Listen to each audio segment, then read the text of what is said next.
चलिए ठीक है। लाइफ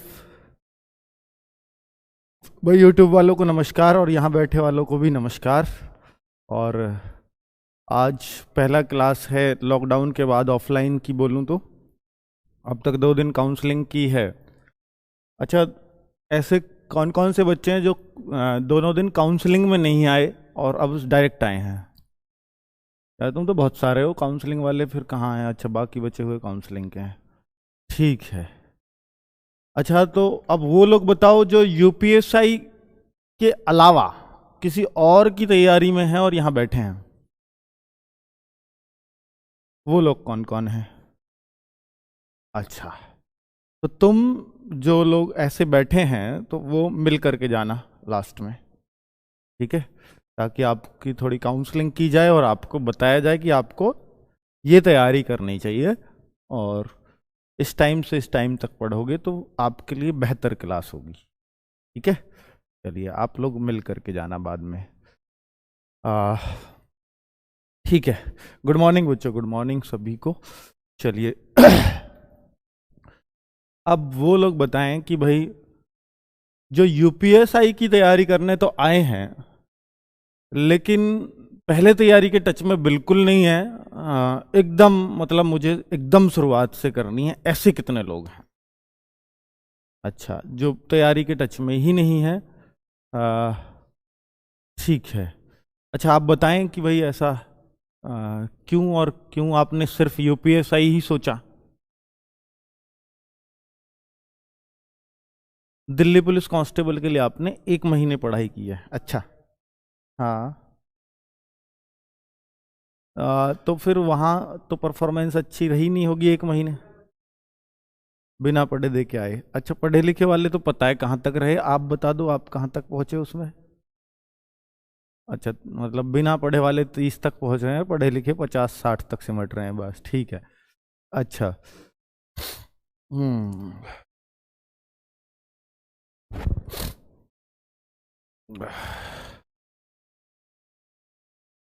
ठीक है बच्चों, जुड़ गए हैं फिर से। वो लाइट भग गई थी बच्चों यहाँ पे, है ना?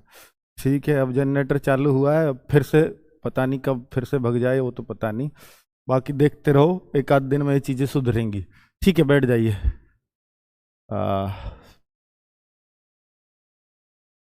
हाँ, बाकी और ऐसे बच्चे थे आप? हाँ, बताइए कि भाई आपने तैयारी शुरू करनी है और वो भी यूपीएसआई से, ऐसा क्यों? पहले क्यों नहीं की कोई तैयारी? ग्रेजुएशन अभी हुई है? अच्छा, ओके।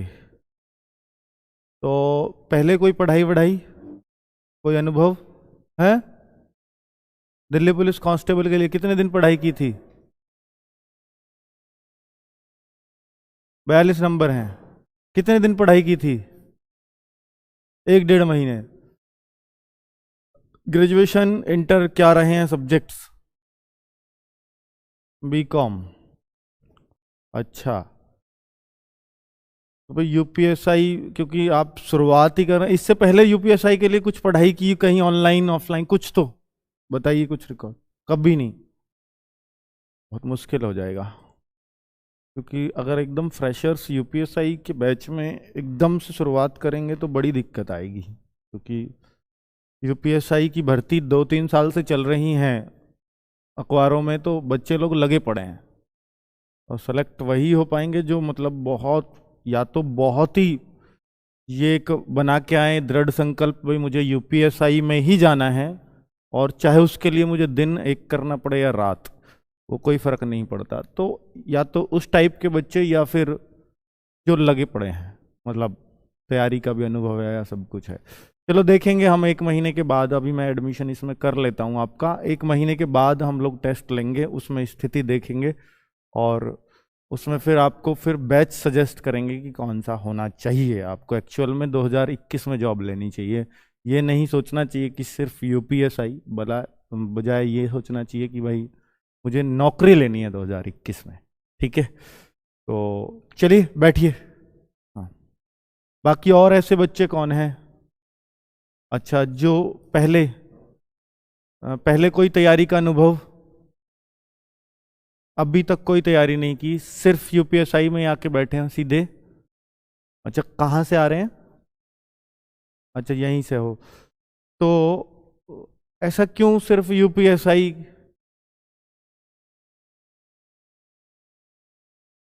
बीटेक, बीटेक कंप्लीट हो गई, लास्ट सेम है, रिजल्ट बाकी है?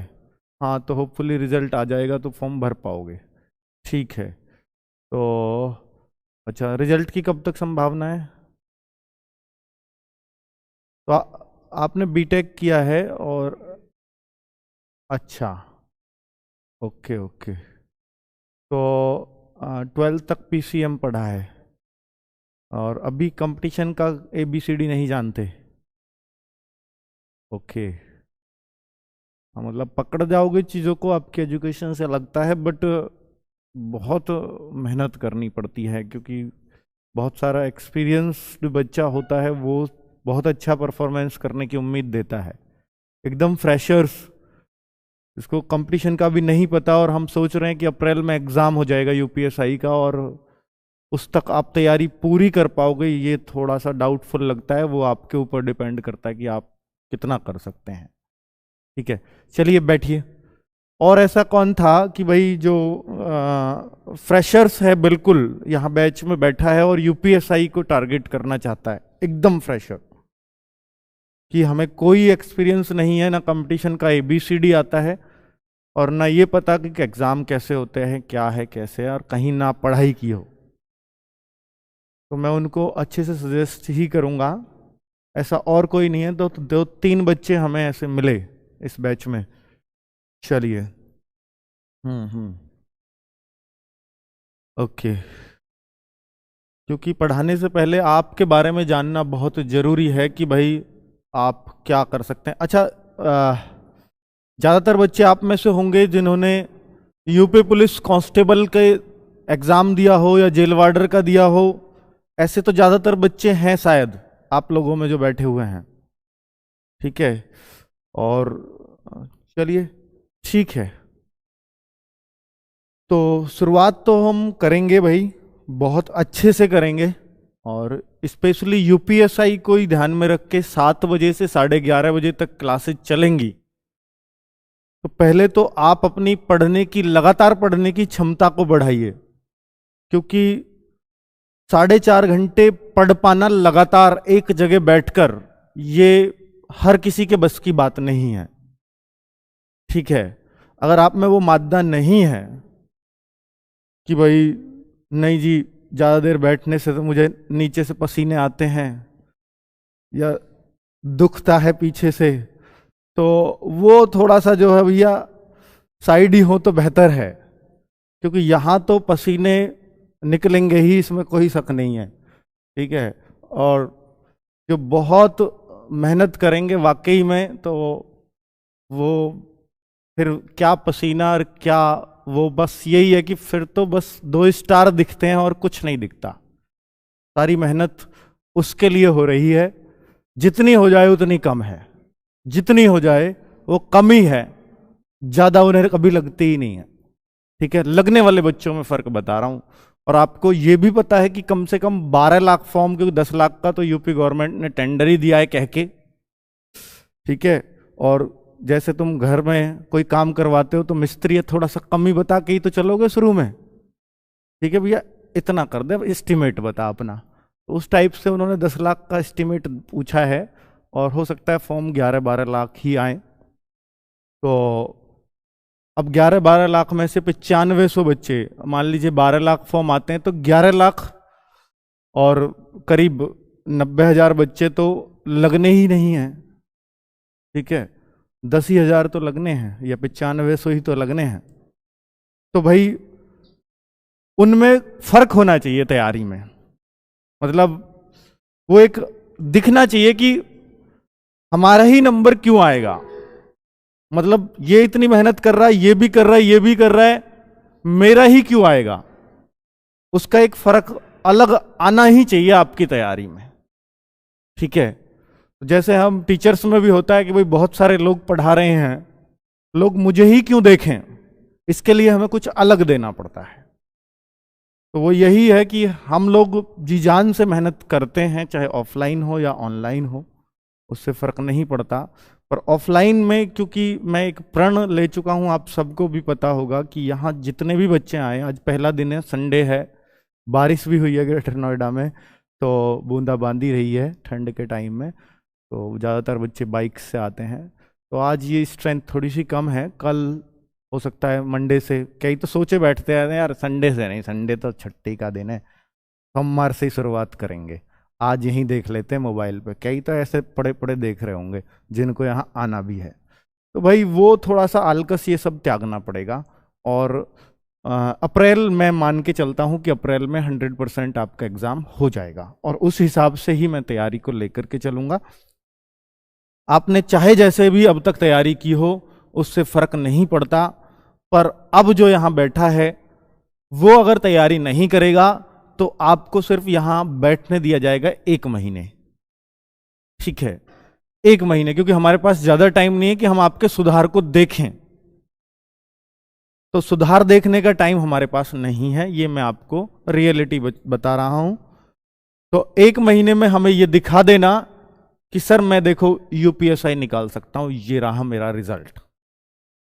अगर ऐसा कर पाए तो आप यहां बने रहेंगे, और जो 400 में से हमारा 100 बच्चों का लक्ष्य है, अब उन 100 में चाहे आगे वाली लड़कियां लगें या लड़के लगें, मुझे फर्क नहीं पड़ता, पर 100 मुझे चाहिए, ठीक है। कितने लड़के हैं कितने लड़कियां वो नहीं, अब उन 100 में आपको अपना नंबर लाना है नहीं लाना है वो आप पर डिपेंड करता है। तो और ये बैच सिर्फ और सिर्फ इसमें यूपीएसआई वाले बच्चों को ही बैठने दिया जाएगा, और डेडिकेटेड बच्चों को, ये नहीं कि यूपीएसआई की तैयारी करनी है और आगे आंख मलते हुए, वो सब नहीं चलेगा, ठीक है। चलिए, क्योंकि ये रिजल्ट सिर्फ आप तक सीमित नहीं रहेगा, इस रिजल्ट को हजारों लोग बाहर के भी देख रहे होंगे, बहुत सारे यूट्यूब चैनल्स की भी हम पे निगाह है कि 100 दरोगा कैसे निकालता है, हम भी देखें ऑफलाइन से, तो वो सब भी हम लोगों को ये कोसेंगे ही। बच्चे तो कमेंट में फाड़ डालेंगे हमें, तो वो तो सबको आपको पता ही है। तो वो सब जो प्रण लिया है वो पूरा करने में आप लोगों का सहयोग चाहिए ही चाहिए, ठीक है, हर हाल। और ये आप सबको मालूम है कि 2021 में इतनी सारी वैकेंसी हैं, शायद ही किसी साल में आती हों, और सबका एग्जाम अप्रैल से लेकर जून जुलाई पे सब खत्म है, ज्यादातर अब एग्जाम्स अप्रैल में है ज्यादातर, ठीक है। तो इसलिए मैं टारगेट मैंने किया है कि अप्रैल तक मैं आपका जो है पूरी तैयारी करा दूं, कंप्लीट हर हाल, ठीक है। पहला टेस्ट 1 महीने बाद, बाकी जो ऑफलाइन टेस्ट होंगे वो हर 15 दिन में किए जाएंगे आप लोगों के, ठीक है। तो जिससे आपको अपनी प्रोग्रेस साथ के साथ दिखे कि हम है कहाँ एक्चुअल में। चलिए, बहुत सारा भाषण हो गया, इतना ऑनलाइन वाले सुनते नहीं है, पता नहीं क्यों 3-4 हजार लोग देख रहे हैं लगातार। पढ़ाई की बातें करेंगे बच्चों। यूपीएसआई, सबसे पहले हमें सिलेबस डिस्कस कर लेना चाहिए कि यूपीएसआई में एक्चुअल में मैथ्स में आता क्या है। 7 से 8:30 डेली मैथ्स की क्लास होगी। ऑफलाइन अगर केवल ऑफलाइन होती तो हो सकता है मैं 7 में 7:15 आता, 7:30 भी आता, ठीक है। लेकिन अब साथ में ऑनलाइन वाले बच्चे भी हजारों बच्चे वेट कर रहे होंगे, तो इसलिए आपको यहां सभी को पहला डिसिप्लिन तो यही है कि 7 बजे एंट्री अंदर ले लेनी है, 7-7:05 लास्ट, इससे ज्यादा लेट मत होइएगा, ठीक है। 7:05 के बाद अलाव रहूंगा तो सिर्फ मुझे आना रहेगा, आपको नहीं। आप 7:05 तक अंदर हो जाओ सब लोग, ठीक है। ये आपसे पहला कॉपरेशन तो ये चाहिए, तो वो डेडिकेशन को दिखाएगा आपका, ठीक है। अनुशासन की पहली सीढ़ी, ठीक है, टाइम से सबको हाजिर होना है, ठीक है। अभी हम सिलेबस डिस्कशन पे पहुंचते हैं, क्योंकि सिलेबस को अगर नहीं बताया नहीं पढ़ा तो फिर बात बेकार ही है कि हमें पढ़ना क्या है। जब हमें यही नहीं पता होगा तो बात फिर सब धूल-मूल है, ठीक है। मैं साथ में ये भी बताऊंगा कि आपको यूपीएसआई की ये बैच लेकर के जो अपने आप में सफिशिएंट होगा, साथ में सुबह हमारी 6:30 से 7 बजे तक ऑनलाइन करंट अफेयर्स चल रही होगी लाइव, हो सकता है आप नहीं देख पाओ उसको, या यहां आ जाओ पहले तो उसको यहां बैठ के देख लो, ठीक है। कोशिश करूंगा एक वाईफाई आपके लिए ही लगवा दूं यहां पर, कि आप बैठ करके यहां देख सकते हो, ठीक है। तो 6:30 से 7 बजे आप यहां अगर एंट्री कर सकते हो तो, क्योंकि ठंड में आना मुश्किल है, अगर नहीं कर पाओ तो घर जाओ, उसको वीडियो को बाद में देख लेना। उस करंट अफेयर्स में हम बहुत जान फूकने वाले हैं, बहुत एक्सपीरियंस टीचर आपको पढ़ाने वाले हैं, सोनवीर सर, ठीक है। सुबह के टाइम वो डेली आपको लेनी है, आधे घंटे की, करंट प्लस स्टैटिक दोनों साथ साथ तैयार हो रही होंगी। चलिए, वो आपको इसके साथ लेनी है। ऑफलाइन वाले बच्चों को बता रहा हूं, ऑनलाइन वालों को तो पता ही है। तो आधा घंटा तो आप पढ़ ही सकते हैं मोबाइल से भी, ये तो कोई बड़ी बात नहीं है। चलिए भाई, दिखाई दे रहा है क्या पीछे बोर्ड? छोटा तो नहीं लग रहा अभी? आप पीछे बाद में, अभी मतलब आज या कल में पीछे 2 स्क्रीन और सेट हो जाएंगी, जो पीछे वाले बच्चों को दिक्कत ना हो, ठीक है। चलिए तो देखिए, पहला चैप्टर है नंबर सिस्टम। मैं उस क्रम को दे रहा हूं जिसमें मैं पढ़ाऊंगा, ठीक है।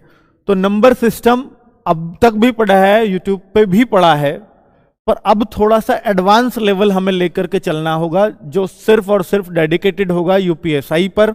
और हर चैप्टर के बाद मैं यूपीएसआई के प्रीवियस ईयर क्वेश्चंस कराऊंगा, कि जो 2017 में पूछे गए हैं। सबसे अच्छी बात है कि हमारे 22 सेट हुए हैं पीछे, जो 17 से 22 दिसंबर तक एग्जाम चला था 2017 में, तो करीब हमारे पास 22-23 सेट हैं। उन सबसे नंबर सिस्टम के हर किसी में एक, किसी में 2 क्वेश्चन आए ही आए हैं। तो आप मान लीजिए 25 से क्वेश्चन ज्यादा मिलेंगे आपको। तो वो 25 क्वेश्चन आप देखोगे किस लेवल के क्वेश्चन पूछे जाते हैं, वो सारे के सारे आपसे बन जाने चाहिए अगर आपने नंबर सिस्टम पढ़ा है तो वो क्या काम करेंगे? आपका रिवीजन का। उन 25 में से आपका एक भी नहीं छूटना चाहिए। पर मैं ये भी कहूंगा कि आप अभी प्रीवियस ईयर मत देखना, मेरे साथ देखना, ठीक है। पर वो तब देखना जब मैं इस चैप्टर को खत्म करा दूं, चैप्टर वाइज बिल्कुल। तो आपको लगेगा कि एक भी क्वेश्चन नहीं बच रहा है प्रीवियस ईयर। तो इससे बढ़िया बात हमारे लिए हो क्या सकती है? वो आपकी तैयारी को चेक भी करेगा और साथ में पूरे चैप्टर का रिवीजन भी कराएगा। क्योंकि वो तो क्वेश्चन कोई कहीं से आएगा, कोई कहीं से, पूरे चैप्टर में से, भाई कोई शुरुआत से लिया, शुरू के टॉपिक से, कोई लास्ट के टॉपिक से उठा, कोई ऊपर से, कोई नीचे से। तो वो आपको लेवल कर देगा। बहुत अच्छा रिवीजन का तरीका वो होगा नंबर सिस्टम का, ठीक है। नंबर 2 है एलएमसी, लिख दिया। ये एलएमसी वाली जमीन मत समझना, ये एलसीएम है, ठीक है। हाँ, तो एलसीएम और एचसीएफ, मैसे और लेसे, ये दूसरा चैप्टर होगा हमारा। और आप यूपीएसआई प्रीवियस ईयर अगर देखोगे, हर सेट में 2 क्वेश्चन है एलसीएम एचसीएफ जैसे चैप्टर से। आप देखो कि हर बच्चा इन्हें तीसरी या चौथी क्लास से सीखना शुरू कर देता है। यार एलसीएम एचसीएफ ही तो है। और वो दरोगा जैसी भर्ती में जहां ये माना जाता है कि मैथ्स बहुत अप लेवल का आता है, उस हर सेट में कोई सेट ऐसा नहीं है जहां 2 प्रश्न ना हो। तो इसका मतलब कुछ इनमें भी दम होता है क्या? उस दम को की हवा निकालेंगे हम, कोई चिंता वाली बात नहीं है, ठीक है। चलिए आगे मैं अगर बात करूं डेसिमल्स एंड फ्रैक्शन, दशमलव और भिन्न, तो बच्चों अगर मैंने दिल्ली पुलिस की बात करूं, आज तक ऐसा पेपर कभी बैंक के अलावा कंपटीशन में नहीं हुआ जहां कैलकुलेशंस पॉइंट्स में आते हों और वो इतने मुश्किल हों कि भाई उन्हें काटना भारी पड़ रहा हो। जैसा बच्चों ने रिव्यू दिया और मैंने भी कुछ क्वेश्चंस देखे, क्वेश्चंस जितने भी मैंने देखे सब पढ़ाए हुए थे, लेकिन बच्चों उसमें क्या था? कैलकुलेशंस दे दी कि कट ही नहीं रहा है, पॉइंट्स में कट रहा है। तो फिर बड़ी दिक्कत आई बच्चों को कि सर ऐसा तो आपने कराया ही नहीं था, कैलकुलेशन तो ऐसे काटना तो बताया ही नहीं। तो बच्चों काटना कौन बताएगा आपको? वो तो आपको खुद ही भाग देना पड़ेगा। उस भाग की मैं क्या ट्रिक बताऊंगा? अगर आपको 132 का भाग 5,63,252 में देना पड़े तो भाई मैं इसकी ट्रिक क्या बताऊंगा आपको? वो तो भाग ही देना पड़ेगा। तो ऐसी कैलकुलेशंस वहां बन रही थी, ठीक है, कि भाई ऐसे ऐसे भाग आपको दिला रहा था। तो टाइम टेकिंग वो उसने बनाने की कोशिश की थी उस पेपर को। तो डेसिमल एंड फ्रैक्शंस में हम मोस्ट प्रोबेबली कैलकुलेशंस ही देखते हैं पूरे चैप्टर में, कि भाई पॉइंट का कैसे किधर को कैसे काटना है। तो इस चैप्टर में इतनी प्रैक्टिस कर देना कि कैलकुलेशन से आपको प्यार हो जाए, ठीक है। ये हम सिर्फ इसलिए ही देखेंगे क्योंकि नहीं तो पहले दिन ही बता दूंगा भाई क्वेश्चंस कैसे होते हैं कि डेसिमल को इधर उधर भगाना है तो कैसे भगाते हैं, उसकी जोड़ घटान गुणा भाग, इन चारों के अलावा कुछ नहीं होता उसमें। लेकिन बाद में जो कराऊंगा और 2-3 दिन की क्लास, तो उसमें आपको काटना पीटना ही सीखना है अच्छे से, ठीक है। चलिए, तो ये हमारा तीसरे चैप्टर का काम होगा। अब मैं आगे बात करूं बच्चे चौथे चैप्टर की, तो स्क्वायर रूट और क्यूब रूट हर चैप्टर से क्वेश्चन है यूपीएसआई में, हर चैप्टर से, ठीक है। स्क्वायर रूट और cube root, surds and indices, ये नोटिफिकेशन जो था मैं उसी को लिख करके लाया हूं यहां पर, ठीक है। बिल्कुल नोटिफिकेशन जो 2016 में निकला था भर्ती का, उसी से ये चैप्टर लिखे हैं। सर्ड्स एंड इंडिसेस, घातांक और करणी, ठीक है बच्चों, और सिंप्लीफिकेशन यानी सरलीकरण, ये सब बच्चों कैलकुलेशन चैप्टर है। कहां से? तीसरा, चौथा, पांचवा, छठा, ये 4 चैप्टर आपको कैलकुलेशन सिखाएंगे भाई। और इन सब चैप्टर से क्वेश्चन थे, पर ऐसा नहीं था कि इन चारों से बहुत भयंकर क्वेश्चन थे, बहुत मतलब बच्चा, नॉर्मल बच्चा कर जाएगा, ऐसे क्वेश्चंस थे चारों चैप्टर से, ठीक है। चलिए, तो हम फिर भी अच्छे लेवल के क्वेश्चंस लेंगे क्योंकि अब कंपटीशन लगातार बढ़ रहा है, तो थोड़ा थोड़ा बच्चे लेवल बढ़ाना ही पड़ेगा। आगे है बच्चों एवरेज, औसत, सब लोग जानते होंगे कि औसत क्या होता है। इसमें अपर लेवल के क्वेश्चंस थोड़े से लेंगे, पर चलेंगे बिल्कुल बेसिक से ही, ऐसा नहीं है कि हम ऊपर से ही शुरुआत करेंगे। यूपीएसआई है तो क्या हुआ। ये चैप्टर भी आपका लिखा हुआ है आपके सिलेबस में, आयु संबंधी प्रश्न, बिल्कुल यही आता है ये।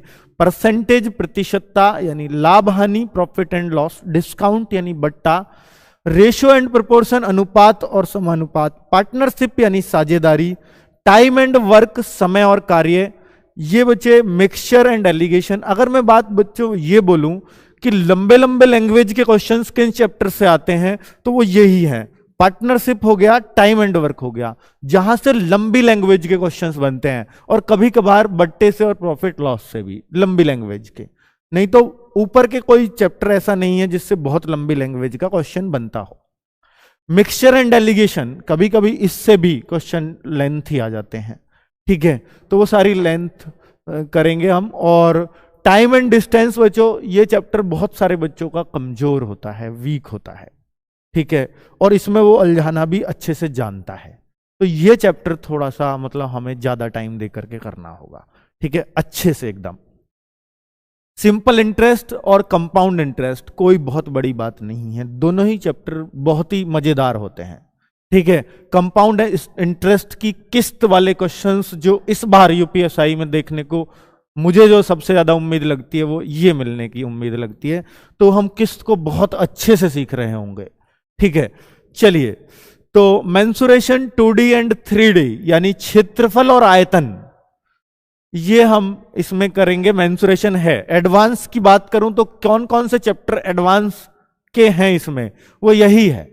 तो मेंसुरेशन तो हम इसको तो एडवांस मानते ही नहीं है, ये हमारे लिए बहुत आसान रहेगा। पर बच्चों मेंसुरेशन 2D और 3D ऐसे चैप्टर हैं कि जिन्हें, अच्छा, मेंसुरेशन 2D और 3D ऐसे चैप्टर हैं बच्चों कि उनको ना मतलब आर्ट साइड वाले बच्चे थोड़ा सा कम पकड़ पाते हैं, क्योंकि इनमें एक्स की थोड़ी सी हमें करना पड़ता है, पक्षांतर करना पड़ता है इधर से उधर। पर बच्चों ये निश्चित बात है कि आपको सीखना ही पड़ेगा, बच नहीं सकते। एक्स को अगर आप ये मानते हैं कि नहीं हमें एक्स के बिना यूपीएसआई का मैथ सीखना है, तो आप 20 से 25 क्वेश्चन तक ही अपना टारगेट रखें, इससे ज्यादा उम्मीद आपको नहीं करनी चाहिए, ये सच्चाई है। तो आपको एक्स सीखना ही पड़ेगा हर हाल, ठीक है। और एक्स अगर आप आज तक मन में ये बनाए बैठे हैं कि एक्स क्या है, हुआ है, दरअसल में एक्स क्वेश्चन को आसान बनाता है, मुश्किल नहीं बनाता। क्यों मानते नहीं? अगर मुश्किल ही बनाता तो एक्स क्यों माना जाता, ठीक है।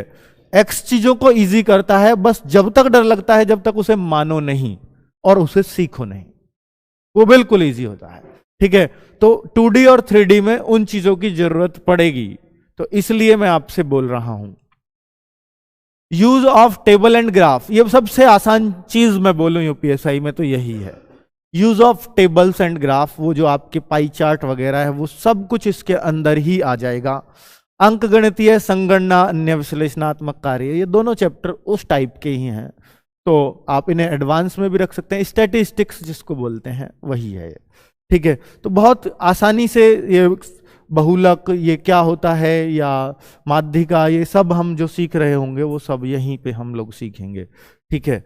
चलिए पॉलीगॉन्स वगैरह तो वो हम यहाँ पढ़ लेंगे उनको। देखिए बच्चों, कुछ मिसलेनियस जो यूपीएसआई ने सिलेबस में लिखा, इन चैप्टर्स का नाम नहीं लिखा, सिर्फ लास्ट में लिख दिया विविध यानी मिसलेनियस। तो और उनमें जो क्वेश्चंस आए मिसलेनियस में वो इस चीज के आए, किसके? सेट थ्योरी के, समुच्चय बोलते हैं जिसको, इंटरसेक्शन, यूनियन हम पढ़ते हैं, एक क्वेश्चन आता है इससे। परमुटेशन एंड कॉम्बिनेशन जो आपने पढ़ा होगा, जो 11th में मैथ्स पढ़ के आए हैं उन्होंने यहां पढ़ा होगा परमुटेशन एंड कॉम्बिनेशन। 10th तक, अब तो सीबीएसई बोर्ड में तो 10th में भी है, ठीक है, लेकिन यूपी बोर्ड में तो 11th से ही शुरू होता था। चलिए प्रोबेबिलिटी यहाँ 10th में भी आ जाती है सीबीएसई में, बाकी यूपी बोर्ड में ये भी 11th और 12th के ही चैप्टर हैं, ठीक है। तो हम इनको भी पढ़ रहे होंगे और लास्ट में हम इनको लेंगे जब आपको मैथ्स में ये कॉन्फिडेंस आ जाएगा। तो इन तीनों टॉपिक से 3 क्वेश्चंस हर सेट में थे, ठीक है। तो हमने ये देखा यूपीएसआई का पूरा सिलेबस डिस्कशन, और उम्मीद है कि आप सब बहुत अच्छे से इस चीज को समझ पाएंगे, कर पाएंगे। और कुछ बच्चे ग्रुप डी की क्लासेस बच्चों 12 बजे से स्टार्ट होंगी, शेड्यूल हो गई हैं, तो आप देख सकते हो आज, और करीब 1 हफ्ते तक ये बैच यूट्यूब पर रहेगा, ठीक है। तो आप यूट्यूब से ले लीजिएगा क्लासेस, और बाकी ये ऐप पर शिफ्ट हो जाएगा, और ऐप पर सारी क्लासेस बिल्कुल तरीके से शेड्यूल होकर के और बिल्कुल लेवल में पीडीएफ के साथ, जो भी क्वेश्चंस यहाँ कराऊंगा उसकी पीडीएफ भी होगी, तो वो सब ऐप पर शिफ्ट हो गए होंगे, ठीक है। यूट्यूब पे ज्यादा दिन तक नहीं रहेगा। चलिए ये मैं डेमो दे रहा हूं कि आप लोग अगर परचेज करना है तो देखकर परचेज करें कि भाई हाँ हम आपके लायक हैं या नहीं, कभी फिर बाद में बोलो कि सर हमने तो गलती हो गई, आपका ही क्यों लिया, ठीक है। चलिए तो ये यूट्यूब वालों को लिए थोड़ा सा ज्ञान था। अब बच्चों सिलेबस डिस्कस हो गया, अब टॉपिक्स हम लोग लेंगे, पर उससे पहले मैं आपको बता दूं कि ये बैच अगर ऑनलाइन की बात करूं तो AWO, TPO और हेड कांस्टेबल मिनिस्ट्रियल में भी जा रहा है, तो दोनों के लिए यही टॉपिक्स होंगे जो हम करा रहे होंगे। परमुटेशन कॉम्बिनेशन दोनों में ही है हेड कांस्टेबल में, प्रोबेबिलिटी दोनों में ही है हेड कांस्टेबल मिनिस्ट्रियल AWO में, तो वो मैं वहां कराऊंगा। सेट थ्योरी नहीं है दोनों में, ठीक है। और बच्चों टिग्नोमेट्री भी है वहां, ज्योमेट्री है, जो यूपीएसआई में बिल्कुल नहीं है, टिग्नोमेट्री ज्योमेट्री नहीं आती, ठीक है। तो उनको मैं आपके लिए स्पेशल कराऊंगा, जबकि आपका एग्जाम भी अप्रैल में ही होना है, AWO भी और मिनिस्ट्रियल भी। AWO लास्ट में और मिनिस्ट्रियल मार्च लास्ट या अप्रैल के शुरुआत में। चलिए तो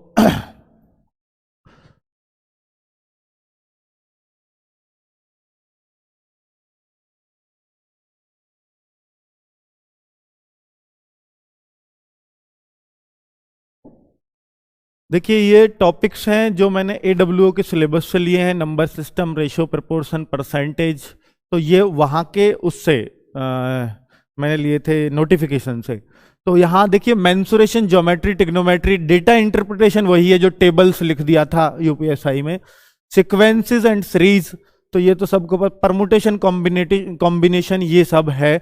तो बच्चों जो उसके देख रहे हैं बाकी बच्चे AWO वाले या मिनिस्ट्रियल वाले, उनका सिलेबस है ये, तो यहाँ ज्योमेट्री, ट्रिग्नोमेट्री इन चैप्टर के बराबर ही लिख रहा है। तो आप समझिए ज्योमेट्री से एक क्वेश्चन, जैसे नंबर सिस्टम से एक आएगा, तो रेशियो प्रोपोर्शन से एक आएगा, क्योंकि इनको खोला नहीं है। अगर खोलता तो मैं उम्मीद करता ज्यादा होता, लेकिन ये चैप्टर की तरह लिखे गए हैं, तो इसलिए उम्मीद करो अगर 25 क्वेश्चन AWO में आएंगे तो एक क्वेश्चन मेंसुरेशन या 2 question, trigonometry 1 question, geometry 1 question, इस टाइप से पूछा जाएगा, ठीक है। चलिए, और एलजेब्रा नहीं है क्या? एलजेब्रा बच्चों वही होता है जो आपका सिंप्लीफिकेशन लिख दिया है इसने, यही एलजेब्रा है, इससे ज्यादा इसमें एलजेब्रा नहीं पूछा जाने वाला। चलो अब हम बात करते हैं नंबर सिस्टम की। सर फीस तो बता दो भाई। फीस ऑनलाइन की है, जिन्होंने आज़ाद बैच लिया है तो उनकी 390 रुपये में शो करने लगेगा परसों से, यानी 5 तारीख से। और जिन्होंने आज़ाद बैच नहीं लिया है उनकी 890 रुपये फीस उनको देनी होगी, जो एकदम फ्रेश आ रहे होंगे। ठीक है, तो ये है इस पूरे बैच की, और सारे चीजें आपको कंप्लीट कर रहे होंगे। ठीक है बच्चों, एकदम शुरुआत से मैथ्स और बेसिक से ऊपर लेवल तक सीखना है तो बिल्कुल एक एक क्लास बड़ी इंपॉर्टेंट आपके लिए होने वाली है।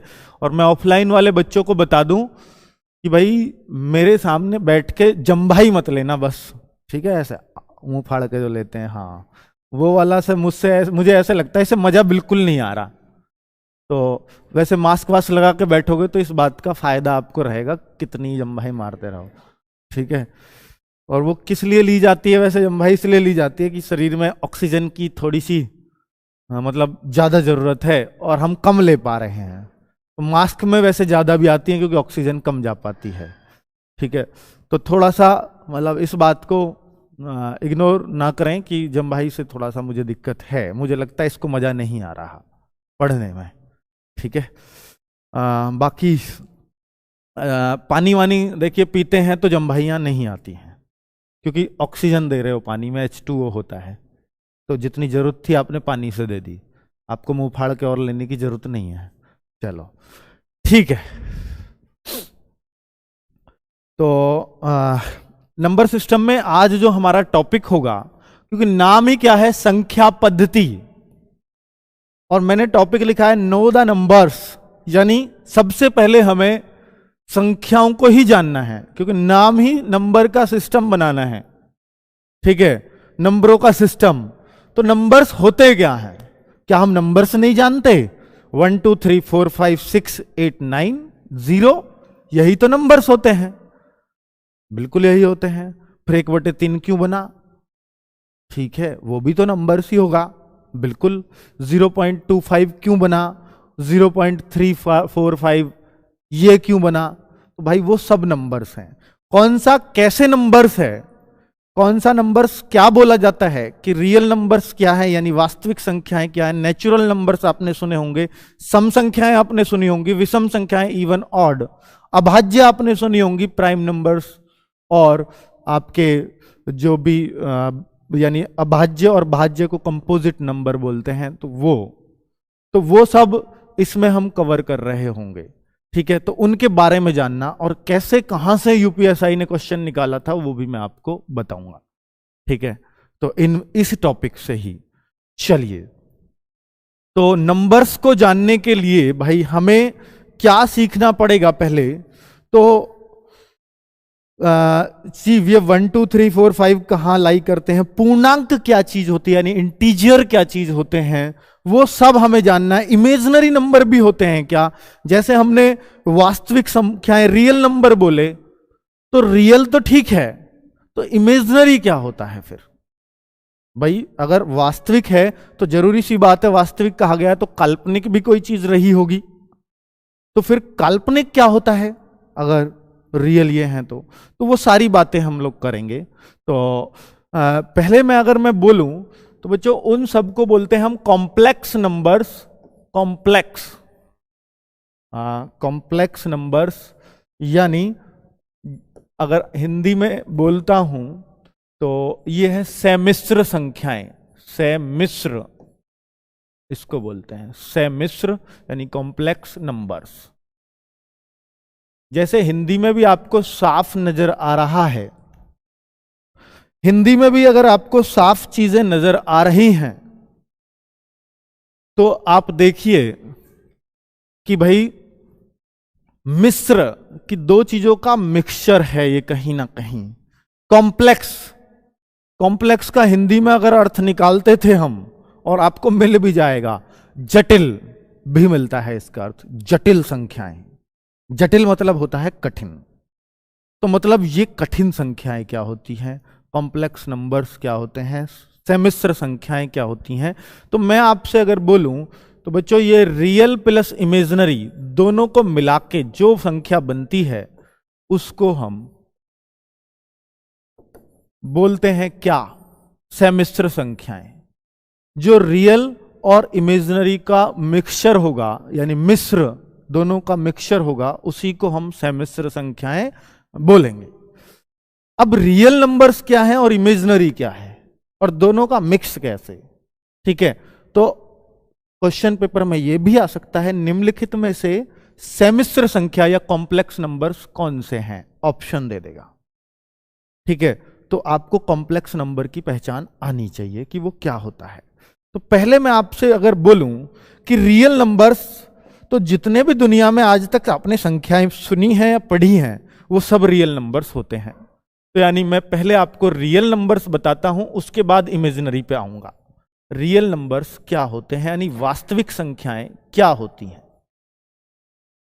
Real numbers. तो हम लोग ना बच्चों एक लाइन बनाते हैं और इस लाइन पर अगर मैं लिखूं माइनस इन्फिनिटी से लेकर के कुछ भी मैं अगर लिखता हूं, तो जैसे मान लीजिए -3, -2, यहां -3, यहां -2, यहां -1, और ये यहां पर आ जाता है 0, और फिर आगे लिखूं तो 1, फिर आगे लिखूं तो 2, फिर आगे लिखूं तो 3, तो ऐसे ऐसे कर करके ये भी इन्फिनिटी तक चला जाता है। तो इसको बोलते हैं नंबर लाइन है, जो सीबीएसई ने एनसीईआरटी में पढ़ाया जाता है कि ये नंबर लाइन है। अब नंबर लाइन मैंने आपके सामने बना दी, तो ये नंबर लाइन रियल नंबर्स, जितने भी रियल नंबर्स है सबको दिखाएगी। अब मैं आपसे पूछता हूं कि देखिए ये जो गैप है ये 1 का गैप है, 1 से 2, यानी जितना भी अगर कोई आपसे ये पूछे कि सर ये तो ठीक है आपने नंबर लाइन बना दी, अब मान लीजिए 1.5 है, तो क्या उसको इस नंबर लाइन पर दिखाया जा सकता है? तो आप कहोगे जी हां। कैसे दिखाया जा सकता है? क्योंकि 1 और 2 है तो बीच में 1.5 पड़ रहा होगा दोनों के। तो जो भी इस पर नंबर लाइन पर दिखाया जा सके वो सब रियल नंबर है। अब आपसे कोई बोलता है कि सर 4/3 को क्या इस लाइन पर दिखाया जा सकता है? तो मैं कहूंगा यार 4/3 होता क्या है? तो मैंने देखा 1.33 करके कुछ आएगा, तो 1.3333 करके आएगा, तो मैंने देखा कि हाँ भाई बिल्कुल दिखाया जा सकता है। जब ये 1.5 का है तो 1.3 का करीब करीब यहां होगा, तो इसको भी दिखाया जा सकता है। तो आप कहोगे ऐसे तो सभी दिखाए जा सकते हैं, ऐसे तो कुछ बचेगा ही नहीं, क्योंकि इन्फिनिटी तक तो आपने वैसे ही ले दिया है। ठीक है, फिर तो कोई ऐसी संख्या ही नहीं है जो इस पर नहीं दिखाई जा सकती। तो आप बिल्कुल सही कह रहे हैं, ऐसी कोई संख्या ही नहीं है जो रियल नंबर ना हो। हर संख्या रियल नंबर होती है बच्चों, हर एक संख्या, चाहे वो बटे में हो चाहे वो पॉइंट में हो, कोई फर्क नहीं पड़ता इस बात का। फिर कहोगे कि आपने फिर इमेजिनरी के लिए कुछ छोड़ा ही नहीं है। तो क्या हाँ और कोई पूछे कि सर √2 भी क्या इस पर दिखाया जा सकता है? कोई कहे कि √3 भी क्या इस पर दिखाया जा सकता है? कोई कहे √5 भी क्या इस पर दिखाया जा सकता है? तो रूट वाली भी क्या हमारी रियल नंबर्स हैं? तो मैं कहूंगा यार √2 होता कितना है? अगर इसका मान निकालेंगे तो 1.414 कुछ करके आता रहेगा, कुछ ना कुछ लगातार चलता रहेगा। अगर इसका मान निकालते, कैसे निकालते हैं ये मैं स्क्वायर रूट और क्यूब रूट में आपको सिखाऊंगा। ठीक है, वहां तो ये मान आएगा। कोई कहेगा इसका सर 1.732 करके इसका भी वैल्यू कुछ ऐसा होता है। कोई कहेगा इसका सर 2.4 करके कुछ, मुझे भी याद नहीं आगे क्या होता है। ठीक है, तो इस टाइप से नाम आएंगे तो आप कोई भी कह देगा सर 1.4, जरूरी सी बात है ये 1.3 का आपने खींचा था तो 1.4 भी बीच में कहीं ना कहीं दिख ही जाएगा भाई, कहीं तो दिखेगा ही। 1.7 भी थोड़ा सा इधर को दिख ही जाएगा, 2.4 भी हम कहीं ना कहीं इसमें देख ही लेंगे। तो ये सब, तो फिर तो ये भी रियल नंबर्स हो गए। हाँ बिल्कुल रियल नंबर्स हो गए। तो संख्या चाहे रूट में हो, चाहे बटे में हो, चाहे पॉइंट में हो, सब रियल नंबर्स होते हैं। ठीक है, चलिए फिर आपको कि सर फिर कॉम्प्लेक्स क्या होगा? रियल ये है तो फिर तो ये कॉम्प्लेक्स भी है। हाँ, कॉम्प्लेक्स जो होगा वो रियल प्लस इमेजिनरी। तो इमेजिनरी के लिए आपने छोड़ा क्या, सब तो रियल आ गए। तो इमेजिनरी वो नंबर्स होते हैं जो सिर्फ कल्पनाओं में होते हैं, एक्चुअल में होते ही नहीं, जिनका कभी कोई यूज ही नहीं होता। ऐसे कौन से नंबर्स हैं सर? क्या ये सब माइनस प्लस में भी यही सब? हाँ, ये माइनस वाले भी क्या रियल नंबर्स होंगे? हाँ, माइनस में बस इधर को आ जाएगा, माइनस में भी होंगे। हाँ, अब मैं आपसे बोलता हूं बच्चों, ये जो है, जैसे मैं आपसे बोलूं कि ये, हाँ, माइनस का रूट 2 हो, रूट के अंदर माइनस में कोई संख्या हो, तो उसको हम रियल नहीं बोल सकते। क्यों नहीं बोल सकते? क्योंकि आप कहोगे जी 1.4 है तो यहां आ ही जाएगा, क्योंकि ये भी तो है। दरअसल में रूट में कभी माइनस नहीं आएगा, कहीं भी एक्चुअलिटी होती ही नहीं है। तो मैं आपको बता दूं ये रूट की संख्याएं बनी कैसे हैं, थोड़ा सा मैं आपको ये समझाना चाहूंगा। तो उसके लिए हमें थोड़ा पाइथागोरस जाननी पड़ेगी कि ये रूट की संख्याएं आई क्यों।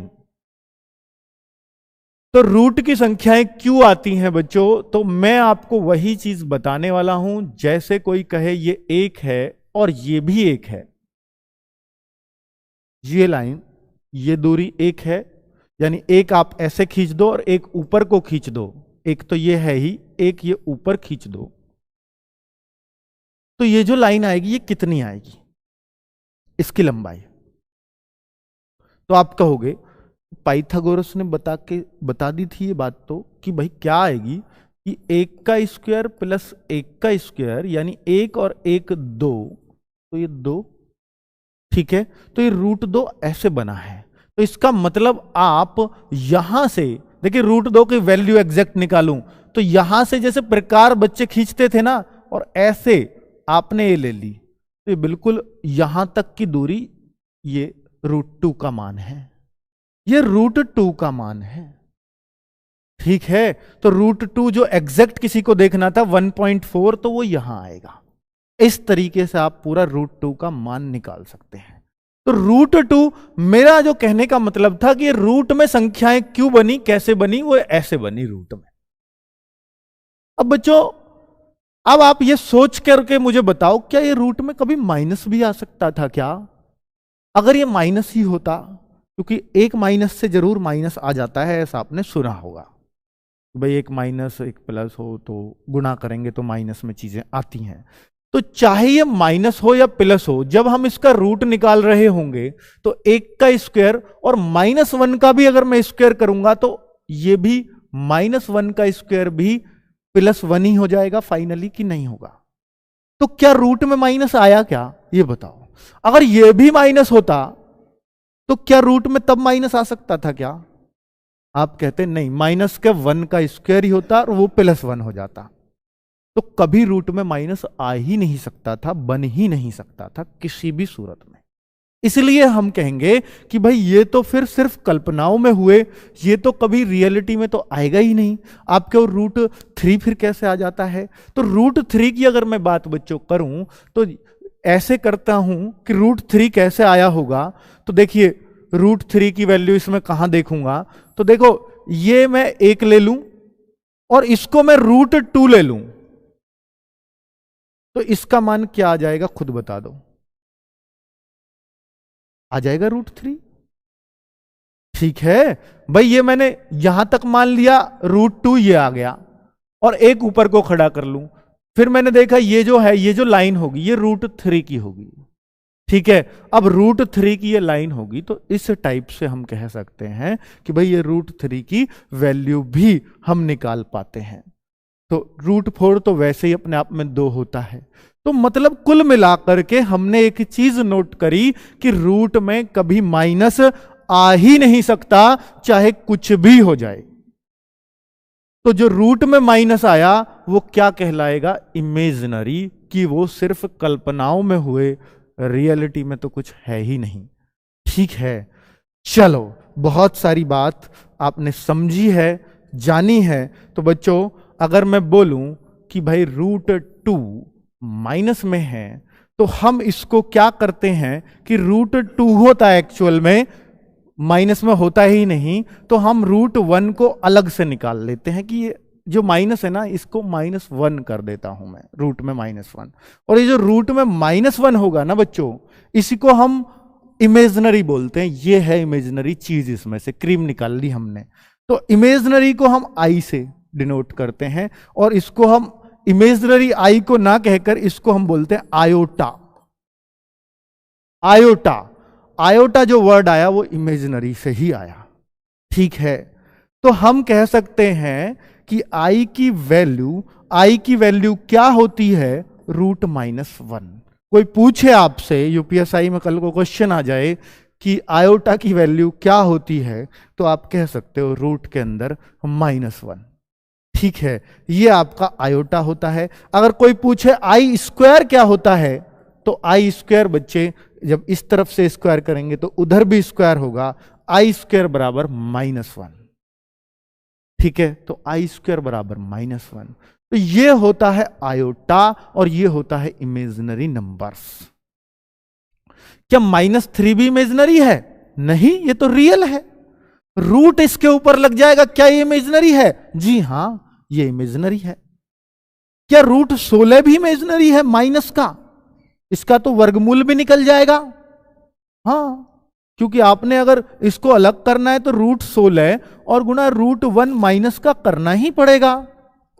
तो ये तो आपने अलग निकाल लिया, चलो 4 आ जाएगा, लेकिन वो तो आई रहा, 4i इसको मैं बोलूंगा, इसको 4i बोलूंगा। तो जो आई लगा है वो तो इमेजिनरी ही है, ठीक है।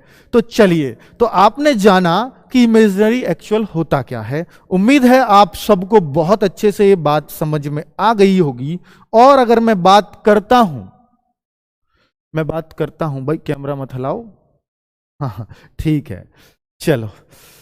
तो क्या अब मैं कॉम्प्लेक्स नंबर्स की बात कर रहा था, इमेजिनरी भी आप समझ गए हैं, तो जटिल संख्याएं या सम्मिश्र संख्याएं क्या होती हैं मुझे वो बताना था आपको। तो बच्चों, मैं कह सकता हूं जो भी नंबर्स a+ib की फॉर्म में लिखा जाएगा वो क्या कहलाएगा, जटिल नंबर्स, जटिल संख्याएं। a+ib इसको बोलूंगा, जहां a और b रियल नंबर्स हैं। a और b क्या है, रियल नंबर्स हैं। तो अगर मैं कहूं, क्योंकि i तो आयोटा है, और अगर मैं इसको ये कह दूं 5 + 3i, तो ये हो गया कॉम्प्लेक्स नंबर, ठीक है।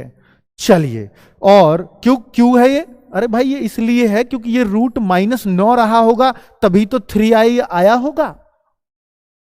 √-9 मान है ना इसका। ये 3i किसके बराबर है कोई पूछे तो मैं कहूंगा ये √-9 है, और ये तो इमेजिनरी चीज है, ये तो कल्पनाओं में है, ये तो है ही नहीं, ठीक है।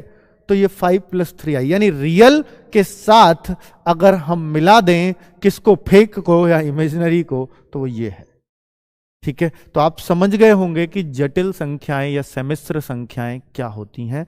उम्मीद है आपको बहुत अच्छे से क्लियर हो गया होगा।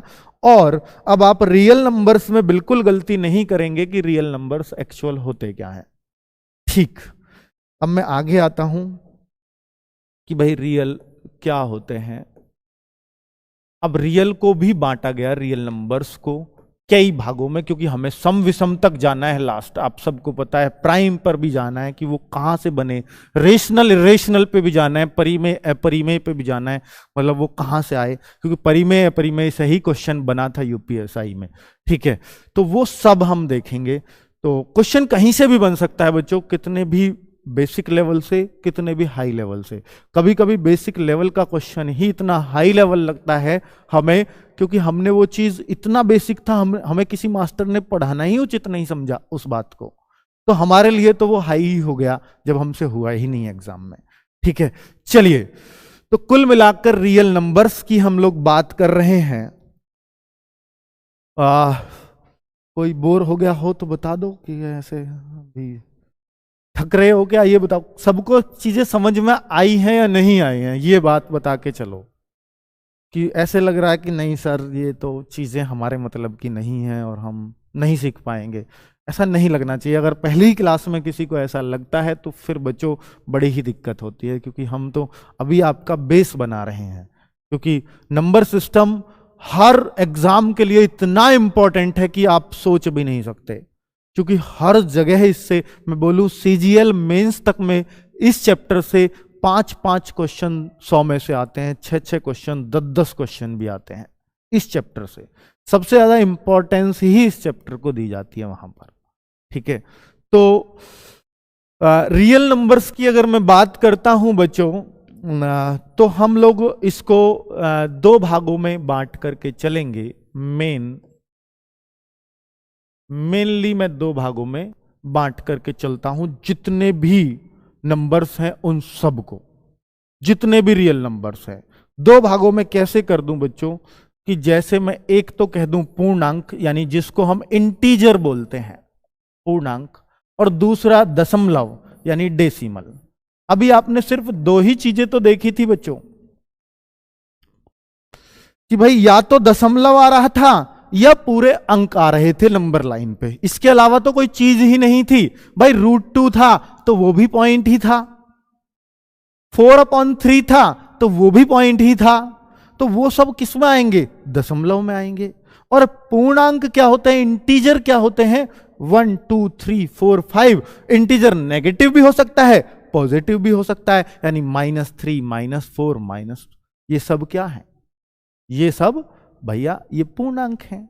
अगर मैं इस जो P/Q के फॉर्म में लिख दूं किसी भी चीज को, तो वो सब दशमलव होता है, सब दशमलव। रूट में लिख दूं तो भी दशमलव होता है। हाँ, √4 ये दशमलव नहीं है, क्योंकि इसका मान तो 2 आ जाएगा, तो ये तो पूर्णांक में चला जाएगा। ठीक है, और जिसका वर्गमूल नहीं निकाल सकते वो सब दशमलव का ही पार्ट है कहीं ना कहीं, क्योंकि उसका मान तो पॉइंट में ही आना है। चलिए, तो हम इंटीजर की बात बाद में करेंगे, पहले हम बात कर लेते हैं दशमलव की। हम पहले बात करेंगे दशमलव की बहुत अच्छे से, क्योंकि दशमलव ऐसी चीज है जो हमें शुरू से परेशान करती आई है। यानी डेसिमल की हम बात करने वाले हैं, डेसिमल। अब डेसिमल में भी 3 तरह के डेसिमल होते हैं, 3 तरह की संख्याएं होती हैं। भाई रियल नंबर्स 2 पार्ट में हमने देखा, नंबर लाइन सिर्फ 2 ही पार्ट में बंटती है, या तो पूरे अंक में या फिर डेसिमल में। ठीक है, तो हम पहले डेसिमल को समझ लेते हैं, फिर पूरे अंक तो हमें वैसे ही दिख रहे हैं, और पूरे अंकों में तो हम निकालेंगे सम विषम, इवन ऑड, वो पूर्ण अंकों में ही तो मिलते हैं, वो कभी डेसिमल में थोड़ी ना मिलते हैं। 4/3 ऑड है इवन है, कोई पूछेगा क्या? नहीं। कोई पूछेगा 1.3 ऑड है इवन है? नहीं, 13 को पूछेगा। तो वो सब इंटीजर के पार्ट हैं। ठीक है, चलिए, अभाज्य संख्या किसी से पूछी गई है 2.3456 ये अभाज्य है? भाज्य नहीं, वो सब डेसिमल है। तो हम अभाज्य संख्याएं कहां देख रहे होंगे? इंटीजर्स के अंदर। ठीक है, चलिए बच्चों, चलिए पेड क्लास और फ्री। सर भाई फ्री आजकल कुछ नहीं मिलता, सब पेड मिलता है। ये लोग बहुत बहुत मोटी फीस दे रहे हैं जो यहाँ बैठे हैं, आपको भी देनी होगी, बहुत थोड़ी देनी होगी इनके मुकाबले। ठीक है, जो यहाँ बैठे हैं इनको तो 6,000 रुपये में कोर्स पड़ रहा है, 6,000 5500 तुम, हाँ मतलब भाई एडजस्ट कर ले करो, मतलब थोड़ा सा तो चलता है। तो 6,000 वो है कि भाई 2 बार में देता है तो कोई। ठीक, और आपको यही चीज 890 में मिलेगी। बस इनको ये होगा जो आपको 890 में मिल रही है, इनको फ्री ऑफ कॉस्ट दी जाएगी घर के लिए। ठीक है, कि आपको जो भी क्लास यहां पढ़ाई जाए, आपको अगर कोई चीज नहीं भी समझ में आई है तो उसको आप घर पे जाके देख सकते हो कि भाई ये चीज मेरे वहां समझ में नहीं आई, थोड़ा तसल्ली में बैठ के देखता हूं। ठीक है, तो वो आपके लिए एक बेहतर रिवीजन का भी काम करेगी बहुत अच्छे से। ठीक है, चलो, कईयों को तो पता ही नहीं, अच्छा ऐसा भी मिलेगा, ऐसा सोचा, हाँ ठीक, तो इतना तो दे ही सकते हैं आपको। चलो ठीक बच्चों, तो डेसिमल क्या होता है? देखिए, हम कहते हैं डेसिमल बहुत सारे तरीके के होते हैं बच्चों। जैसे कोई भाग करे कि 5 में मुझे 2 का भाग करना है, तो कोई भी कह देगा कि 2 दूनी 4 और 1 आया पॉइंट लगा के 0, 2 पंजे 10, क्या पूरा भाग हो गया? एक तरह का तो ये दशमलव होता है जिसमें भाग पूरा पूरा हो जाता है। एक तरह का दशमलव ये होता है बच्चों, 10 में 3 का भाग दूं तो 3.3333, ये कहीं तक लिख दो उस दीवार तक, ये कभी खत्म नहीं होगा। ठीक है, ये कभी खत्म ही नहीं होता। चलो, तो ये भी एक पॉइंट होता है, एक पॉइंट इस टाइप का, एक पॉइंट वो जो खत्म हो जाए। ठीक है, और एक पॉइंट ऐसा होता है जो हम कह सकते हैं कि भाई ना तो इसमें आता है ना इसमें आता है, ऐसा भी कोई पॉइंट होता है। हाँ, इसमें क्या है, एक चीज खास बात लिख रही है कि ये जो पॉइंट 3333 है ये रिपीट हो रहा है, बार बार रिपीट हो रहा है, इसलिए इस पर कहीं ना कहीं हम बार चढ़ा सकते हैं। ये बार वाली चीज मैं बताऊंगा डेसिमल में बहुत अच्छे से कि ये बार होता क्या है। आज तक ट्रिक बताई थी, अब इसका तरीका भी बता के चलूंगा कि इसको सॉल्व कैसे किया जाता है। तो ये होता है बार। ठीक है, हाँ ये भी हो सकता है कई बार 3.131313, तो हम कहेंगे ये एक ही चीज रिपीट हो ही जा रही है तो 13 पे बार चढ़ जाएगा। पर कई बार ऐसा होता है बच्चों कि हम भाग देते हैं और 1.346925 ये तो कुछ रिपीट होता ही नजर नहीं आ रहा, तो इसको हम थर्ड टाइप का डेसिमल बोलेंगे। एक तो बार चढ़ गया, एक पूरा ही भाग हो गया, और एक ऐसा कुछ रिपीट ही नहीं हुआ। ऐसा भी होता है क्या कहीं? हाँ होता है। √2 की वैल्यू आप निकालोगे ना, जब जितनी भी बार भी डेसिमल में निकालोगे 1.41, तो ये कभी रिपीट नहीं होगी।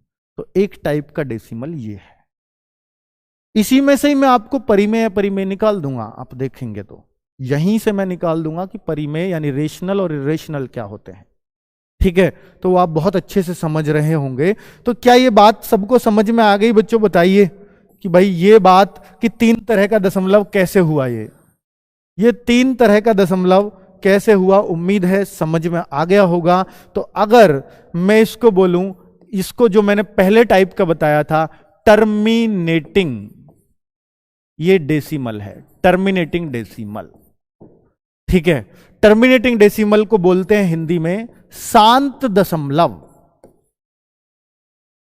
ओहो क्या खतरनाक नाम आ रहे हैं। टर्मिनेटिंग डेसिमल यानी शांत दशमलव, और इसमें लिख सकते हो आप कौन कौन से ऐसे दशमलव होते हैं कि 4 में 5 का भाग करूं तो पूरा भाग जा रहा है, अगर मैं और किसी में भाग करता हूं, मान लीजिए 9 में 2 का भाग करूं तो भी पूरा जा रहा है। तो दशमलव की कहीं ना कहीं भूख शांत हो गई है, उसको आगे कुछ चाहिए ही नहीं। ठीक है, तो यहां पर इसको बोलूंगा टर्मिनेटिंग डेसिमल। और एक चीज और बच्चों, अगर मैं दूसरे टाइप को दशमलव को, जिसमें मैं बोल रहा था बार बार बार बार आता है, तो उसको हम पुनरावृत्ति दशमलव बोलते हैं, जिसका बार बार पुनरावृत्ति होती है लेकिन वो टर्मिनेटिंग नहीं होता, यानी नॉन टर्मिनेटिंग, यानी अशांत दशमलव, नॉन टर्मिनेटिंग। और हम इसको बोलते हैं नॉन टर्मिनेटिंग, और पुनरावृत्त को जो भी कहते हो, ठीक है देख लेना। ठीक है, तो अगर हम बोलते हैं तो ये अशांत दशमलव है, अशांत, लेकिन ये पुनरावृत्त होता है। अशांत तो है लेकिन कहीं ना कहीं इसकी पुनरावृत्ति होती है, कहीं ना कहीं इसकी पुनरावृत्ति होती है, पुनरावृत्ति वाला, बार बार रिपीटिंग। इसको अंग्रेजी में बोलूं नॉन टर्मिनेटिंग और रिपीटिंग डेसिमल। देखिए अभी मेरे को वर्ड ध्यान आ गया, अशांत दशमलव, और एंड, इसको दूसरा नाम बोलते हैं नॉन टर्मिनेटिंग, तो यह है ही, और क्या वर्ड बोला था मैंने? रिपीटिंग। तो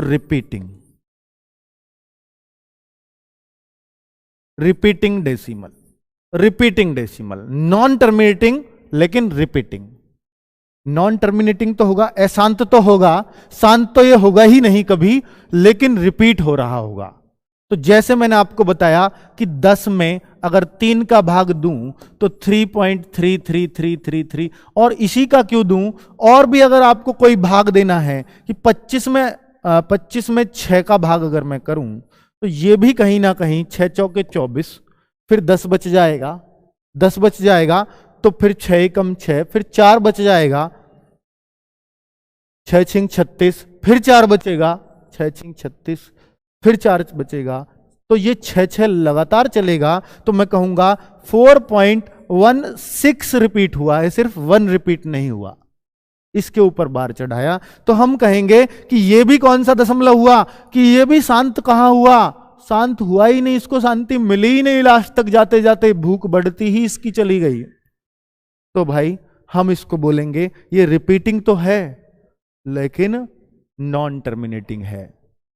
ठीक है, बहुत बढ़िया है, बहुत मस्त है। अब एक जो होता है, अगला होता है वो नॉन टर्मिनेटिंग, और बताओ आगे क्या लिखूं, नॉन टर्मिनेटिंग भी होगा और नॉन रिपीटिंग भी होगा, रिपीट भी नहीं हो रहा होगा।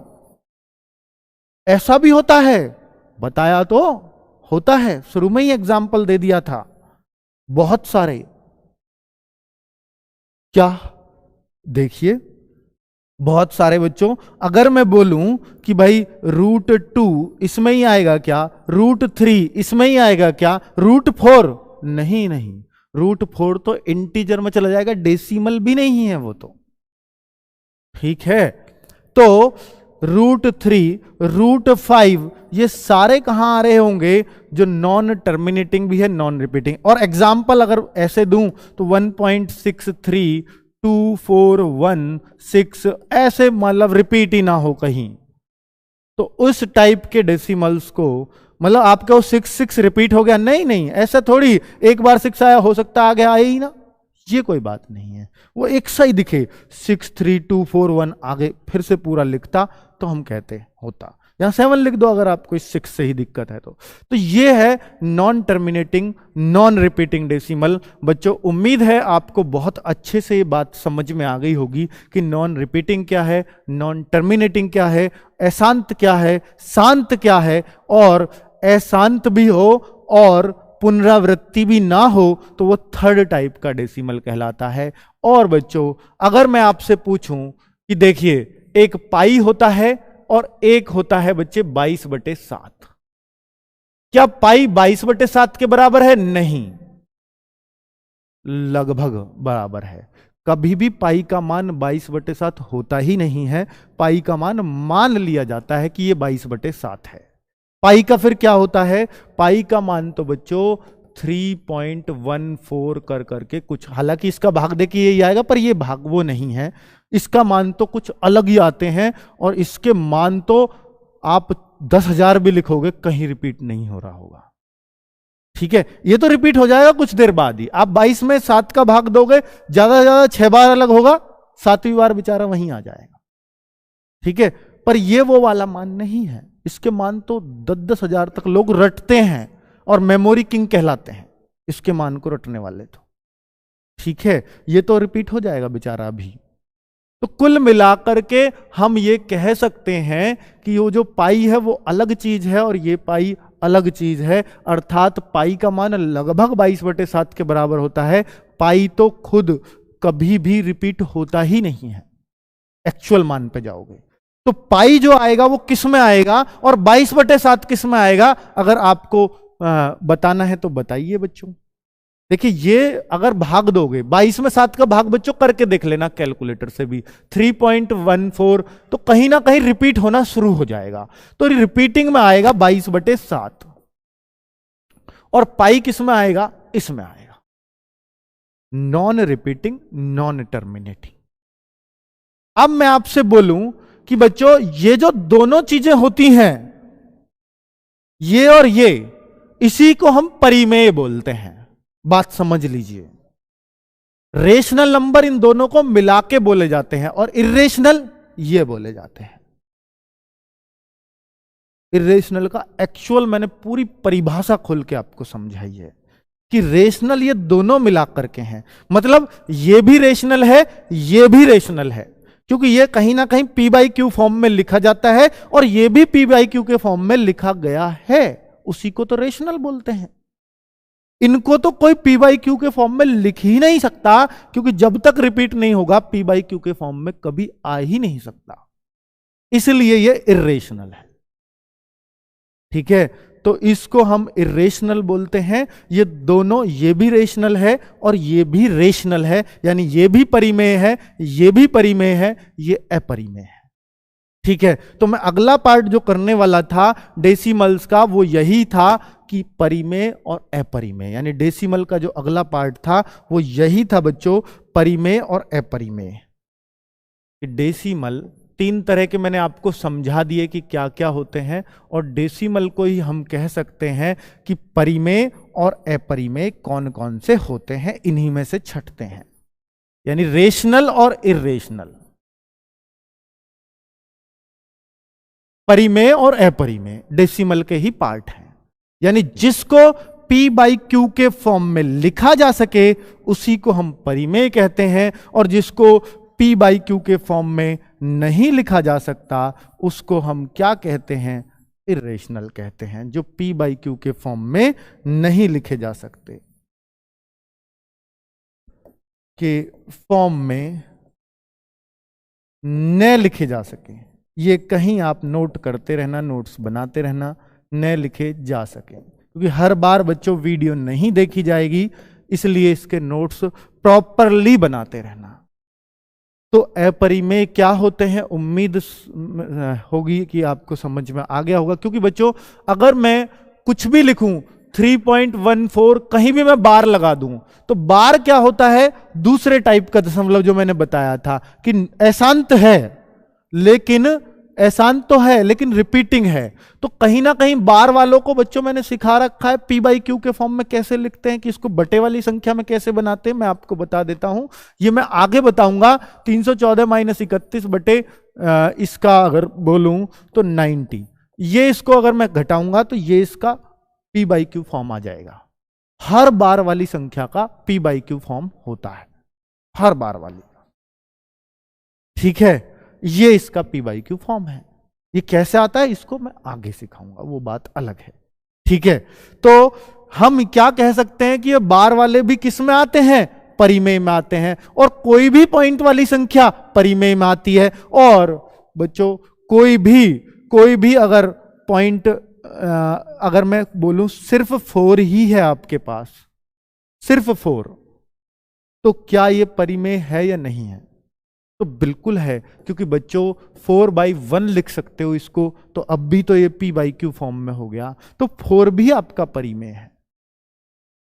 ठीक है, 4 भी आपका परिमेय होगा, हर हाल होगा। ठीक है, अब अपरिमेय क्या है फिर? अपरिमेय मैं आपको बता चुका हूं कि जिनमें कभी भी कोई चीज रिपीट नहीं होती है वो सब अपरिमेय में आता है। जैसे मैं कुछ भी लिख दूं 1.36472991, और ये कभी शांत ही नहीं होता दशमलव, उसी को हम कहेंगे अपरिमेय। √2 इसी में आएगा, √3 इसी में आएगा, और पाई भी इसी में आएगा। पाई क्या है? अगर कोई आपसे पूछे, यही तो पूछा यूपीएसआई में पिछली बार कि निम्नलिखित में से अपरिमेय संख्या बताओ, तो पाई वहां ऑप्शन था। बच्चे लोग सोचते हैं कि भाई परिमेय P बटे Q के फॉर्म में लिखे जाते हैं, और पाई तो 22/7 होता है, और 22/7 तो P बाई Q फॉर्म में, तो ये तो परिमेय हो गए, तो अपरिमेय हो ही नहीं सकता। और वहां ऑप्शन में बार वाली संख्याएं भी थी, तो बार वाली तो सारी परिमेय होती हैं, मैं आपको बता चुका हूं। ठीक है, तो अब आप इस चीज को तो गलत नहीं करेंगे मेरे ख्याल से। परिमेय क्या है और अपरिमेय क्या है, उम्मीद है आपको बिल्कुल क्लियर हो गया। कोई डाउट किसी बच्चे का बचा हो तो प्लीज बता दीजिए, कोई भी डाउट किसी भी तरह का, इस यूपीएसआई वाले बैच या जो भी बच्चे ऑनलाइन देख रहे हैं हेड कांस्टेबल वाले बच्चे का बैच, तो बता दीजिए बच्चों कि कोई भी डाउट बचा है क्या। मैथ्स की क्लास डेली चलेगी क्या यूट्यूब पर? यूट्यूब पर बच्चे 1 हफ्ते चलेगी, और फिर जाएगी ऐप पर, जिसका 890 रुपये आपको देना होगा। ठीक है, चलो और कोई बात नए बच्चों को, तो ये हुआ बच्चों परिमेय और अपरिमेय, यानी P बटे Q फॉर्म आपको बहुत अच्छे से समझ में आ गई होगी। कोई डाउट किसी भी बच्चे का? कुछ तो बताओ यार, इतने ढेर बैठे हो, एक का भी डाउट नहीं है तो चलो अच्छी बात है फिर तो। नहीं ऐसे नहीं भगाऊंगा, कभी सोचो मैंने पूछ लिया तो मुझे भेज देंगे, मैं लायक नहीं हूं यूपीएसआई के, ऐसा नहीं है बच्चों। ठीक है, डाउट किसी का भी हो सकता है क्या? हाँ बताइए। जीरो कि परिमेय में आएगी या अपरिमेय आएगी? जीरो को हम इंटीजर्स में जब आएंगे तब हम समझाएंगे कि जीरो है तो क्या। जीरो अपने आप में बहुत टेढ़ी खीर है, ठीक है, उसको वहीं सीखेंगे। आर्यभट्ट ने ऐसे ही खोज नहीं कर दी थी उसकी। चलो तो ठीक, हाँ जीरो बाद में बताया जाएगा बच्चों, जीरो का। हाँ आपके भी सवाल जीरो पे ही आ रहे हैं। जीरो मैं आगे बताऊंगा कि जीरो एक्चुअल में होता क्या है। तो बच्चों परिमेय अपरिमेय उम्मीद है समझ में आ गया होगा बहुत ही अच्छे से। कि अब बच्चों क्वेश्चन एक बार ऐसे बना और बहुत सारे एग्जाम्स में बनता है कि 3 से 4 के बीच, 3 से 4 के बीच परिमेय संख्या कौन कौन सी होती हैं? परिमेय संख्या कौन कौन सी होती हैं? परिमेय संख्याएं कौन कौन सी होती हैं? 3 से 4 के बीच की परिमेय संख्या कौन कौन सी होती हैं? कोई बताएगा कि भाई कौन सी होती है? 3 से 4 के बीच मतलब मान उसका 3 से 4 के बीच में रहना चाहिए, ऐसी परिमेय संख्या कोई मुझे बता सकता है क्या? आप कहोगे इनके बीच की 3.5 भी तो है। हाँ 3.5 7/2 होती है, P/Q के फॉर्म में भी है। बहुत बढ़िया भाई, 3.5 इनके बीच में है तो परिमेय तो है ही, P/Q के फॉर्म में हो गई। तो ऐसी क्या और नहीं होंगी भाई? 3.4 से जो वैल्यू बनेगी वो भी तो यहीं आएगी। 3.2 से भी अगर कोई वैल्यू बनेगी तो मैं बताऊं 32/10 और 2 से काट दूं तो 16/5, क्या वो इसके बीच में नहीं है? 3.1 3.15 भी, उससे भी वैल्यू कहीं ना कहीं तो ऐसे तो फिर बहुत सारी हो जाएंगी। बच्चों एक्चुअल में मैं देखने का तरीका बता रहा हूं वो क्या है, ऐसे नहीं देखते इसको। अनंत होंगी, अनंत अनंत 3 से 4 के बीच, हां अनंत, एक नहीं है, लाखों करोड़ों। अरे अनंत क्या होता है? इनसे ऊपर की चीज है अनंत। तो मैं कहूं कि बच्चों a के +1 सॉरी a के +b अपॉन k+1 किसी के भी बीच में परिमेय संख्या कौन कौन सी हैं उसको देखने के लिए एक फॉर्मूला आप लिख सकते हैं, a के +b अपॉन k+1। ये a और b और k क्या है बच्चों? a और b तो यही है जिनके बीच में पूछा है, यानी a की जगह 3 और b की जगह 4, जिनके बीच में भी पूछा हो तो वो तो ये वैल्यू हो गई। और k क्या है फिर सर? तो k बच्चों, k का मान 1 2 3 4 अनंत तक कुछ भी हो सकता है। तो अब मैं क्या करूं, मुझे चाहिए इसके बीच की, तो a की जगह मैं रख दूं 3 गुना k का मान 1 रखता हूं, k बराबर 1 पे चेक करता हूं पहले क्या आएगा। तो k का मान 1 प्लस b मैंने रखा 4 अपॉन k का मान 1 + 1। तो देखो बच्चों क्या आ गई, क्या आ गई देखो ना, 7/2। ये तो मैंने पहले ही बोल दी थी, सबसे पहली तो यही आती है जो बिल्कुल बीच की होती है। अब आपको दूसरी चाहिए, दूसरी के चले k बराबर 2 रख दो, k बराबर 2 रख दो। तो अब क्या करूं, a का मान तो 3 है ही, तो k बराबर 2 रखने पे यहां रख दूं बच्चों। तो मैंने देखा 3 गुना 2 प्लस b क्या है? 4 है, अपॉन k+1। तो k+1, k क्या है? 1 है भाई, k 1 है, 1 + 1 नीचे तो भाई ओ सॉरी 2 + 1, 2 + 1 क्योंकि k बराबर 2 रख रहा हूं। तो 10/3 है ना। तो ये भी तो परिमेय है, इनके बीच नहीं है क्या? ये 3 और 4 के बीच 3.33 इनके बीच ही तो आएगा। तो बताओ कितने निकाल सकते हो? कितनी निकलवा लो, कितनी? अब बच्चों सवाल कैसे आएगा? ऐसे तो तुमने कितनी भी निकाल दोगे। सवाल कैसे आएगा कि निम्नलिखित में से कौन सी परिमेय संख्या, और आते भी है, हेड कांस्टेबल में पूछा गया है, मिनिस्ट्रियल में भी, एडब्ल्यूओ में भी, कि निम्नलिखित में से कौन सी संख्या, कौन सी ऐसी परिमेय संख्या है जो 3 से 4 के बीच है। कौन सी परिमेय संख्या 3 से 4 के बीच है, और नीचे पी बाई क्यू की फॉर्म में बहुत सारी लिख देगा। तो बच्चों वो जो पी बाई क्यू की फॉर्म में लिखे गए हैं वो बहुत आसान है चेक करना। मान लो आपको कोई 3/4 लिख दे, कोई आपको 5/3 लिख दे, तो इस तरीके से लिख रहा होगा वो ऑप्शन में, तो आप इनको क्या करोगे, भाग करके चेक करोगे। 3 एकम 3 और ये 1 पॉइंट कुछ है, इसको मैं करूंगा 0.75 है, और 3 से 4 के बीच कौन सी होगी, जो 3 पॉइंट कुछ आ रहा होगा जिसको भाग दे के। भाई वो तो बहुत ही आसान हो गया चेक करना, जिसको भाग दे के 3 पॉइंट समथिंग आएगा वही 3 और 4 के बीच की परिमेय होगी। तो आप भाग करके चेक कर लेना अगर इस तरह से आता है तो। ठीक है, आपको ये थोड़ी ना पूछ रहा है कि वो कौन सी है, अगर कितनी है ये निकालने के लिए तो मैंने तरीका आपको बता ही दिया है। हाँ, डायरेक्टली ये फॉर्मूला पूछा जा सकता है कि ए और बी दो पूर्ण संख्याएं हैं, ऐसे बोल देगा ए और बी 2 इंटीजर हैं और के एक नियतांक है, ऐसे मान लीजिएगा, कांस्टेंट है। तो आप बताइए इस फॉर्मेट में ए और बी के बीच परिमेय संख्या निकालने के लिए क्या फॉर्मूला यूज हम करेंगे। ठीक है, तो उस टाइप से आपसे वो फॉर्मूला पूछ सकता है, या ए और बी के बीच की निकालने के लिए, परिमेय संख्या निकालने के लिए क्या, मतलब कुछ भी, वो कौन सी है, किस तरीके से निकालते हैं, तो वो कुछ तरीके से पूछेगा अपने, जैसे भी वो पूछना चाहे, हमें कोई दिक्कत नहीं है।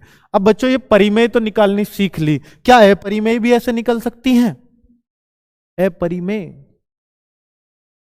बताओ मुझे, ये बताओ, ये 2√3 है, ये परिमेय है या अपरिमेय है, कोई बताए बच्चा, ये परिमेय है या अपरिमेय है, कोई बताए। आपसे पूछता हूं, ये रेशनल है या इरेशनल है, परिमेय है या अपरिमेय है, परिमेय या अपरिमेय, बताओ बच्चों। आपको समझ में आ गया था, आपको डाउट भी नहीं था, तो ये बात मुझे बता दीजिए, परिमेय है।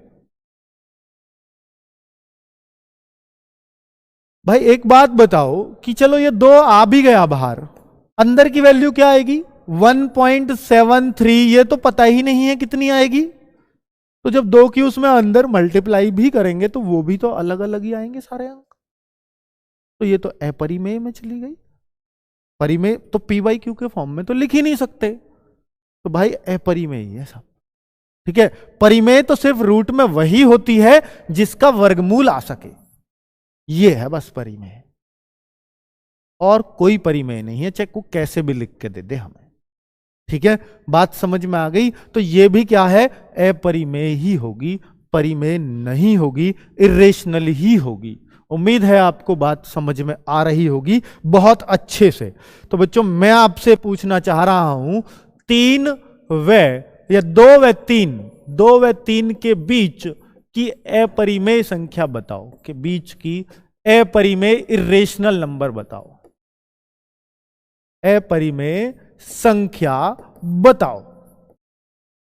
क्या बता पाओगे, 2 व 3 के बीच की अपरिमेय संख्या बताओ, क्या बता पाओगे। तो इसका क्या तरीका है मैं आपको बताता हूं।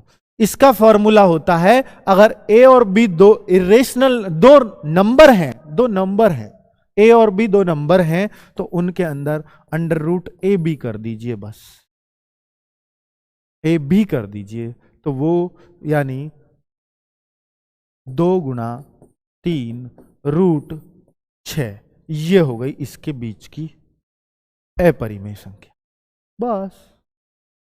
ठीक है, ये बीच की अपरिमेय संख्या हो गई, कितने आराम से निकाल ली। देखो इसका मान इनके बीच में ही ठहरेगा कहीं ना कहीं, और इसी को क्यों लूं मैं, आप देखो तो सही भाई, अगर रूट में ही लेना है आपको तो ये √4 है, थोड़ा ध्यान दीजिए, तो ये क्या है, √9 है, तो बीच की कौन कौन सी बच गई, √5, √6, √7, √8, ये क्या है, अपरिमेय, और किसके बीच की है भाई, इससे आसान क्या मिलेगा, आप इसी को क्यों रटो, आप ये देखो ना, ये सब अपरिमेय है, और किसके बीच की है, 2 और 3 के बीच की, तो ये रही 4।